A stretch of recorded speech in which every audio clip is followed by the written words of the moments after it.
बोलिए प्रेम से श्रीमद् भागवत महापुराण की जय। भगवान श्री कृष्ण की जय। श्रीमद् भागवत पुराण के स्कंद 10 अध्याय 83। श्री सुखदेव जी कहते हैं, परीक्षित, भगवान श्री कृष्ण ही गोपियों को शिक्षा देने वाले और वही उस शिक्षा के द्वारा प्राप्त होने वाली वस्तु हैं। इसके पहले जैसा कि वर्णन किया गया है, भगवान श्री कृष्ण ने उन पर महान अनुग्रह किया। अब उन्होंने धर्मराज युधिष्ठिर तथा अन्य समस्त संबंधियों से कुशल मंगल पूछा। भगवान श्री कृष्ण के चरण कमलों का दर्शन करने से ही उनके सारे अशुभ नष्ट हो चुके थे। अब जब भगवान श्री कृष्ण ने उनका सत्कार किया, कुशल मंगल पूछा, तब वे अत्यंत आनंदित होकर उनसे कहने लगे, बड़े बड़े महापुरुष मन ही मन आपके चरणारविंद का मकर आनंद रस पान करते हैं। कभी कभी उनके मूल से लीला कथा के रूप में वह रस छलक पड़ता है। प्रभु, वह इतना अद्भुत दिव्य रस है कि कोई भी प्राणी उसको पी ले तो वह जन्म मृत्यु के चक्कर में डालने वाली विस्मृति अथवा अविद्या को नष्ट कर देती है। उसी रस को जो लोग अपने कानों के दोनों में भर भर कर जी भर पीते हैं, उनके अमंगल को आशंका ही क्या है। भगवान, आप एक रस ज्ञान स्वरूप और अखंड आनंद के समुद्र हैं। बुद्धि वृत्तियों के कारण होने वाली जागृत, स्वप्न, सुषुप्ति, ये तीन अवस्थाएं आपके स्वयं प्रकाश स्वरूप तक पहुंच ही नहीं पाती, दूर से ही नष्ट हो जाती है। आप परम हंसों की एकमात्र गति हैं। समय के फेर से वेदों का ह्रास होते हुए देखकर उनकी रक्षा के लिए आपने अपनी अचिंत्य योग माया के द्वारा मनुष्य का शरीर ग्रहण किया है। हम आपके चरणों में बार बार नमस्कार करते हैं। श्री सुखदेव जी कहते हैं, परीक्षित, जिस समय दूसरे लोग इस प्रकार भगवान श्री कृष्ण की स्तुति कर रहे थे, उसी समय यादव और कौरव कुल की स्त्रियां एकत्र होकर आपस में भगवान को त्रिभुवन विख्यात लीलाओं का वर्णन कर रही थी। अब मैं तुम्हें उन्हीं की बातें सुनाता हूँ। द्रौपदी ने कहा, हे रुक्मिणी, भद्रे, हे जामवती, सत्य, हे सत्यभामे, कालिंदी, सैव्य, लक्ष्मणी, रोहिणी और अनन्या श्री कृष्ण पत्नियों, तुम लोग हमें यह तो बताओ कि स्वयं भगवान श्री कृष्ण ने अपनी माया से लोगों का अनुकरण करते हुए तुम लोगों का किस प्रकार पानी ग्रहण किया। रुक्मणी ने कहा, द्रौपदी जी, जरासंध आदि सभी राजा चाहते थे कि मेरा विवाह शिशुपाल के साथ हो।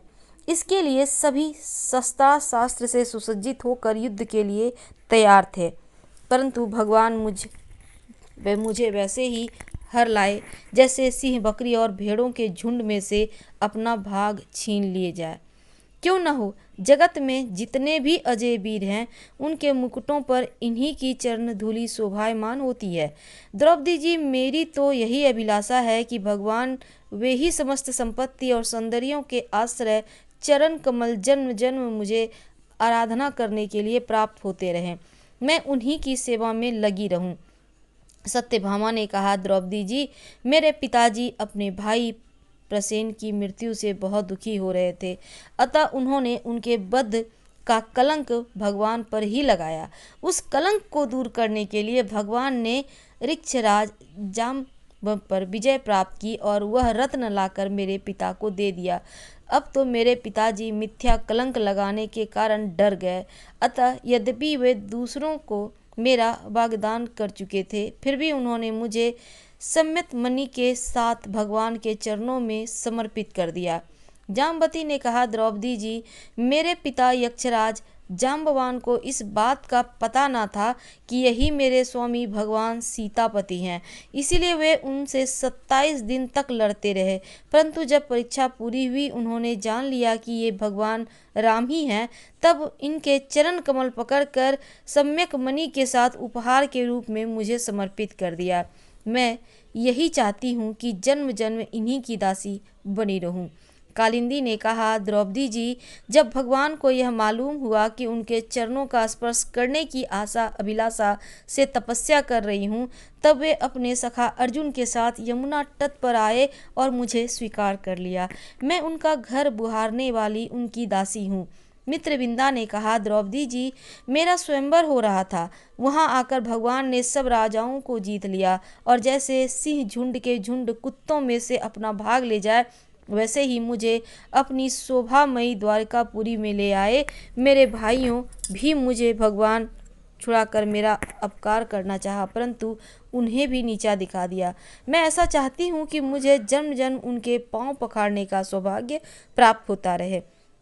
सत्या ने कहा कि द्रौपदी जी, मेरे पिता ने मेरा स्वयंवर में आए हुए राजाओं के बल पौरुष को परीक्षा के लिए बड़े बलवान और पराक्रमी तीखे सींग वाले 7 बैल रखे थे। उन बैलों ने बड़े बड़े वीरों का घमंड चूर कर दिया। उन्हें भगवान ने खेल खेल में ही झपट कर पकड़ लिया, नाथ लिया और बांध दिया, ठीक वैसे ही जैसे छोटे छोटे बच्चे बकरी के बच्चों को पकड़ लेते हैं। इस प्रकार भगवान बल पौरुष के द्वारा मुझे प्राप्त कर चतुरंगिनी सेना और दासियों के स्वाद द्वारका ले आए। मार्ग में जिन क्षत्रियों ने विघ्न डाला, उन्हें जीत लिया। मेरी यही अभिलाषा है, मुझे इनकी सेवा का अवसर सदा सर्वदा प्राप्त होता रहे। भद्रा ने कहा कि द्रौपदी जी, भगवान मेरे मामा के पुत्र हैं। मेरा चित्त इन्हीं की चरणों में अनुरक्त हो गया था।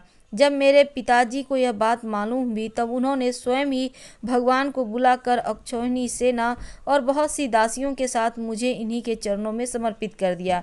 मैं अपना परम कल्याण इसी में समझती हूँ कि कर्म के अनुसार मुझे जहाँ जहाँ जन्म लेना पड़े, सर्वत्र इन्हीं के चरण कमलों का स्पर्श प्राप्त होता रहे। लक्ष्मणा ने कहा कि रानी जी, देवर्षि नारद बार बार भगवान के अवतार और लीलाओं का गान करते रहते थे। उसे सुनकर और यह सोचकर कि लक्ष्मी जी ने समस्त लोकपालों का त्याग करके भगवान का ही वरण किया, मेरे भगवान के चरणों में आसक्त हो गया। साध्वी मेरे पिता बृहत्सेन मुझ पर बहुत प्रेम रखते थे। जब उन्हें मेरा अभिप्राय मालूम हुआ, तब उन्होंने मेरी इच्छा की पूर्ति के लिए यह उपाय किया। महारानी, जिस प्रकार पांडव वीर अर्जुन की प्राप्ति के लिए आपके पिता ने स्वयंवर में मत्स्य वेद का आयोजन किया था, उसी प्रकार मेरे पिता ने भी किया। आपके स्वयंवर की अपेक्षा हमारे यहाँ यह विशेषता थी कि मत्स्य बाहर से ढका हुआ था, केवल जल में ही उसकी परछाई दिख पड़ती थी। जब यह समाचार राजाओं को मिला, तब सब ओर से समस्त अस्त्र शस्त्र तत्वज्ञ हजारों राजा अपने अपने गुरुओं के साथ मेरे पिताजी की राजधानी में आने लगे। मेरे पिताजी ने आए हुए सभी राजाओं का बल पौरुष और अवस्था के अनुसार भली भांति स्वागत सत्कार किया। उन लोगों ने मुझे प्राप्त करने की इच्छा से स्वयंवर सभा में रखे हुए धनुष बाण उठाए। उनमें से कितने ही राजा तो धनुष पर तांत भी न चढ़ा सके। उन्होंने धनुष का ज्यों को त्यों रख दिया। कईयों ने धनुष की डोरी को एक सिरे से बांधकर दूसरे सिरे तक खींच तो लिया, परंतु वे उसे दूसरे सिरे में बांध न सका। उनका झटका लगने से गिर पड़े। रानी जी, बड़े बड़े प्रसिद्धि वीर जैसे जरासंग, अम्बष्ट नरेश, शिशुपाल, भीमसेन, दुर्योधन, कर्ण, इन लोगों ने धनुष पर डोरी तो चढ़ा ली, परंतु उन्हें मछली की स्थिति का पता न चला। पांडव वीर अर्जुन ने जल में उस मछली की परछाई देख ली और यह भी जान लिया कि वह कहाँ है। बड़ी सावधानी से उन्होंने बाण छोड़ा भी, परंतु उससे लक्ष्य भेद न हुआ। उनके बाण ने केवल उसका स्पर्श मात्र किया। रानी जी, इस प्रकार बड़े बड़े अभिमानियों का मान मर्दन हो गया। अधिकांश नरपतियों ने मुझे पाने की लालसा एवं साथ ही साथ लक्ष्य भेद की चेष्टा भी छोड़ दी।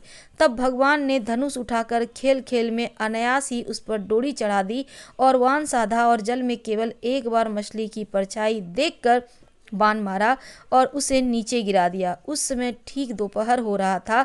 सर्वार्थ साधक अभिजीत नामक मुहूर्त बीत रहा था। देवी जी, उस समय पृथ्वी में जय जयकार होने लगा। आकाश में दुंदुभियां बजने लगी। बड़े बड़े देवता आनंद बेहल होकर पुष्पों की वर्षा करने लगे। रानी जी, उसी समय मैंने रंगशाला में प्रवेश किया। मेरे पैरों के पाजेब रुंझुन बोल रहे थे। मैंने नए नए उत्तम रेशमी वस्त्र धारण कर रखे थे। मेरी चोटियों में मालाएं गुथी हुई थी और मुंह पर लज्जा मिश्रित मुस्कुराहट थी। मैं अपने हाथों में रत्नों का हार लिए हुए थी, जो बीच बीच में लगे हुए सोने के कारण और भी दमक रहे थे। रानी जी, उस समय मेरा मुखमंडल घनी घुंघराली अलंकारों से सुशोभित हो रहा था और कपोलों पर कुंडलों की आभा पड़ने से वह और भी दमक उठा था। मैंने एक बार अपना मुख उठाकर चंद्रमा की किरणों के समान सुशीतल हास्य रेखा और तिरछी चितवन से चारों ओर बैठे हुए राजाओं की ओर देखा, फिर धीरे से अपनी बरमाला भगवान के गले में डाल दी। यह तो कह चुकी हूँ कि मेरा हृदय पहले से ही भगवान के प्रति अनुरक्त था। मैंने ज्यों ही बरमाला पहनाई त्यों ही मृदंग, पखावज, शंख, ढोल, नगारे बजने लगे, नट और नर्तकियां नाचने लगे, गवैये गाने लगे। द्रौपदी जी, जब मैंने इस प्रकार अपनी स्वामी प्रियतम भगवान को बरमाला पहना दी, उन्हें वरण कर लिया, तब कामातुर राजाओं को बड़ा डाह हुआ। वे बहुत ही चिढ़ गए। चतुर्भुज भगवान ने अपने श्रेष्ठ 4 घोड़ों वाले रथ पर मुझे चढ़ा लिया और हाथ में सांख्य धनुष लेकर कवच पहनकर युद्ध करने के लिए रथ पर खड़े हो गए। पर रानी जी, दारुक ने सोने के साज सामान से लदे हुए रथ को सब राजाओं के सामने ही द्वारका के लिए हाँक दिया, जैसे कोई सिंह हिरणों के बीच से अपना भाग ले जाए। उनमें से कुछ राजाओं ने धनुष लेकर युद्ध के लिए सज धज कर इस उद्देश्य से रास्ते में पीछा किया कि हम भगवान को रोक लें, परंतु रानी जी, उनकी चेष्टा ठीक वैसे ही थी जैसे कुत्ते सिंह को रोकना चाहे। सांख धनुष छूटे हुए तीरों से किसी की बाह कट गई तो किसी के पैर कटे, किसी की गर्दन ही उतर गई। बहुत से लोग तो उस रणभूमि में ही सदा के लिए सो गए, बहुत से युद्ध भूमि छोड़कर भाग खड़े हुए। तदंतर यदुवंश शिरोमणि भगवान ने सूर्य की भांति अपने निवास स्थान स्वर्ग और पृथ्वी में सर्वत्र प्रशंसित द्वारका नगरी में प्रवेश किया। उस दिन वह विशेष रूप से सजाई गई थी। इतनी झाड़ियां, पताकाएं, तोरण लगाए गए थे कि उनके कारण सूर्य का प्रकाश धरती तक नहीं आ पाता था। मेरी अभिलाषा पूर्ण हो जाने से पिताजी को बहुत प्रसन्नता हुई। उन्होंने अपने हितैषी, सुहृदों, सगे संबंधी और भाई बंधुओं को बहुमूल्य वस्त्र, आभूषण, शैया, आसन, विविध प्रकार की सामग्रियां देकर सम्मानित किया। भगवान परिपूर्ण है, तथापि मेरा पिताजी ने प्रेम बस उन्हें बहुत सी दासियां, सब प्रकार की संपत्तियां, सैनिक, हाथी, रथ, घोड़े, बहुत से बहुमूल्य अस्त्र शस्त्र समर्पित किए। हमने पूर्व जन्म में सबकी आसक्ति छोड़कर कोई बहुत बड़ी तपस्या की होगी, तभी तो हम इस जन्म में आत्माराम भगवान की गृहदासियां हुई। 16,000 पत्नियों की ओर से रोहिणी जी ने कहा, भौमासुर ने दिग्विजय के समय बहुत से राजाओं को जीतकर उनकी कन्या हम लोगों को अपने महल में बंदी बना रखा था। भगवान यह जानकर युद्ध में भौमासुर और उसकी सेना का संहार कर डाले और स्वयं पूर्ण काम होने पर भी उन्होंने हम लोगों को वहां से छुड़ाया और पानी ग्रहण करके अपनी दासी बना ली।